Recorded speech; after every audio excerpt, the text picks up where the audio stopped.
నా పేరు రాజేష్ చౌహాన్, ప్రజెంట్ గిరిజన విద్యార్థి సంఘం రాష్ట్ర సెక్రటరీగా కొనసాగుతూ ఉన్నాను.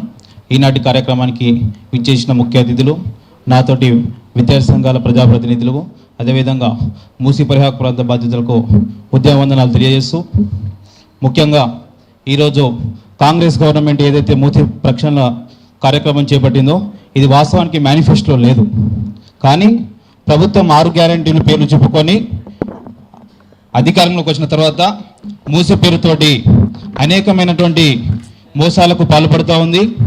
అదేవిధంగా ఈ మూసీ ప్రక్షాళన పేరుతోటి వేల కోట్ల రూపాయలు ఈరోజు వాళ్ళు తప్పుదో పట్టించడానికి కుట్ర పడిందని మేము స్పష్టంగా విద్యార్థి సంఘాల నాయకులుగా భావిస్తూ ఉన్నాము. ఈరోజు ఎక్కడో మారుమూల ప్రాంతం, తండాల ప్రాంతాల నుండి ఆటో డ్రైవర్లుగా నడుపుకొని ఈరోజు మూసీ ప్రాంతం అనేక మంది మా గిరిజన కుటుంబాలు సోదరులు ఈరోజు మూసీ పరివాహక ప్రాంతంలో జీవిస్తూ ఉన్నారు. వాళ్ళు ఏదో ఒక రోజు పర్మనెంట్ స్ట్రక్చర్ కాకుండా ఉన్న వాళ్ళు సంపాదించే 100 రూపాయలైనా కావచ్చు, కానీ ఒక చిన్న గుడిసెనో చిన్న రేకులో వేసుకొని చిన్న చిన్న ఇళ్లలో వాళ్ళు ఈరోజు జీవిస్తూ ఉంటే ఈరోజు ప్రభుత్వం వాళ్ళ మీద కన్నేసి ఈరోజు వాళ్ళు అక్కడి నుంచి ఖాళీ చేయాలని కుట్ర చేసి అక్కడ మొత్తం మరీ రియల్ ఎస్టేట్ వెంచర్ చేసి మరో మూసీ ప్రక్షాళన పేరుతోటి ఏదో సుందరీకరణ పేరుతోటి అవన్నీ దోపిడీ చేయాలని ప్రభుత్వం చూస్తుంటే తప్పకుండా మేము ఊకోమని ఈ సందర్భంగా తెలియజేస్తా ఉన్నాము. ప్రభుత్వం ఏమాత్రం చిత్తశుద్ధి ఉన్నా మూసీ రివర్ మీద ప్రక్షాళన మీద ఏమాత్రం చిత్తశుద్ధి ఉన్నా వెంటనే ఆ డిపిఆర్ ప్రాజెక్ట్ ఏదైందో ప్రజల ముందుకు పెట్టాలని మేము డిమాండ్ చేస్తా ఉన్నాం ప్రధానంగా. అదేవిధంగా దానికి సంబంధించిన ఏదైనా ల్యాండ్ రిక్వైర్మెంట్ కావచ్చు, ఏదైతే 9 మీటర్స్ అని కొంతమంది మినిస్టర్, అసలు మినిస్టర్కే క్లారిటీ లేదు. ఒక మినిస్టర్కి వచ్చేసి 9 మీటర్స్ 9 మీటర్ కావాలంటాడు, ఒక మినిస్టర్ ప్రెస్ మీట్ పెట్టి 50 మీటర్ల అక్విజిషన్ కావాలంటారు. కానీ ఇది ప్రజల్లో చాలా గందరగోళంగా ఉంది. సో తప్పకుండా ప్రభుత్వం ఏమి కోరుతున్నామంటే, అసెంబ్లీలో కూడా చాలా మంది ప్రతిపక్ష నాయకులు కోరడం జరిగింది, ప్రాజెక్ట్ రిపోర్ట్ని ముందుగా పెట్టండి ప్రజల్లోకి.